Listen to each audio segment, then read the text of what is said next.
Hey, let me tell you about a book that I read this past week entitled Replant.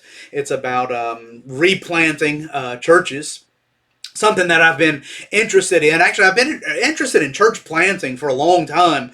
Not as a church planter myself. I've been pastoring the same church for almost 30 years now, but really leading our church to pray for church plants. We've prayed for church planters in Boston, in Puerto Rico, in New York over the years, and more recently, really interested in church revitalization. There's some guys up in New England that are doing that, and it's just fascinating to me what's going on up in New England, because you have all these old historic church buildings, and historic churches, and these churches, are slowly dying and on their last leg, but they've got these facilities, and there's a group of guys that are interested in not losing those properties. That's kind of a fascinating aspect of it. And replanting a church there, or revitalizing a dying church. I did a book review for a book from a friend of mine just a couple of weeks ago called No Cookie Cutter Way. He's up in Massachusetts doing revitalization there. Don McKinnon doing a great job there.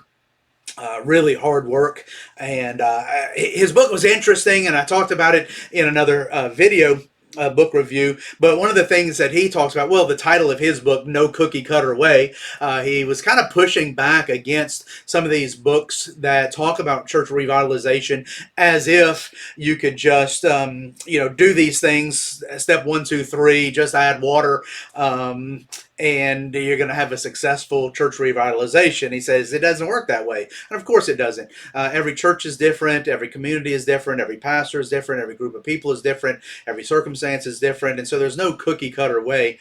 And so that was a helpful book, I thought. I'll try to remember to put a link in the description for that book, as well as my video on it.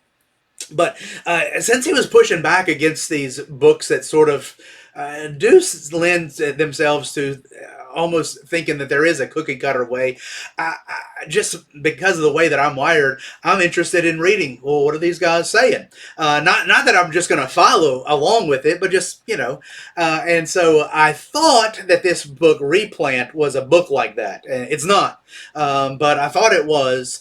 And so I was a little disappointed, to be honest with you. I thought it was going to be one of those how-to manuals, and it wasn't that at all. Let me tell you about it. And so I shouldn't fault it for not being what I expected it to be. That's not what it was. It's more of a case study, sort of.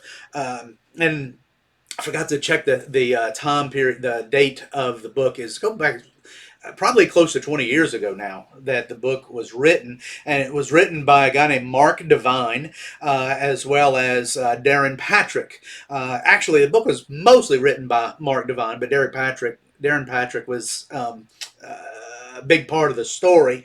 And if you're not familiar with Darren Patrick, I don't know if anybody's probably reading this book anymore because of the tragic things that happened in Darren Patrick's life. But if you go back in those days, he was part of Acts 29, planting churches and the church planting movement back with Mark Driscoll and all those kinds of things back in their heyday. And then I think it was 2016 that he was fired. Darren Patrick was fired from his church, some moral failure and some other things. I really didn't follow the story, so I can't really get into much details about that, but it was just tragic, horrible. And that tragedy wasn't the worst. Actually, a few years ago, I believe it was about 2020, I'm recording this in 2023. Darren Patrick took his own life, suicide. So just a horrible, tragic story. However, this book, was really talked about years ago, and so it was on my mind that now that I'm thinking more about church replanting, I thought I would pull it up and read it. And by the way, before I get to the content of that book, the reason why. Really lately been reading more books on church revitalization and church planting, not just praying for these guys, but it's without going into a lot of details. has kind of fallen into my lap. There's a local church here in our community, just a few miles, a couple of miles away from us, a sister church that recently closed down. There's a long story behind that, but it closed down. The church facilities are now in the ownership of our Gulf Coast Baptist Association. And rumor was that they were going to just sell the buildings, liquidate the property, and use the money for something else. And I really had a heart to say that doesn't need to happen. I've been pastoring this community for nearly 3 decades, and I know the need here in our area. And this church actually is right in the heart of a neighborhood with about 3,500 people, and so it's strategically located in a very need area of need for the gospel. And so I didn't want that church to just close down. Now, some people say, well, Brother Don, isn't that your competition down the road? No, it's not our competition. It doesn't work that way. At least I don't believe that it works that way. It shouldn't work that way. We're on the same team. This is a sister Southern Baptist church. And while it's true, if you want to get nitpicky, they don't cross the T and dot the I exactly like we do. But they are preaching Jesus and preaching the gospel, and people are getting saved and lives transformed. And that needs to not go away. And so we want to see that church reopened and all the rest. And we've kind of been given the green light to spearhead that. And I'm wanted to be at the forefront of that. And so because I'm kind of wired to read as much as I can on any given topic that I've tasked with, I've been reading some books on this topic. And so Replant by Mark DeVine and Darren Patrick was something that I wanted to read and see what I maybe could glean out of it. Like I said, it wasn't really what I expected. It was basically a story of Mark DeVine being called to pastor the old church that had a beautiful historic building, apparently. He tells a little bit about the history of it. Back in their heyday, running over 1,000 people, but in the early 2000s, we dwindled down to next to nothing and just a handful of people there.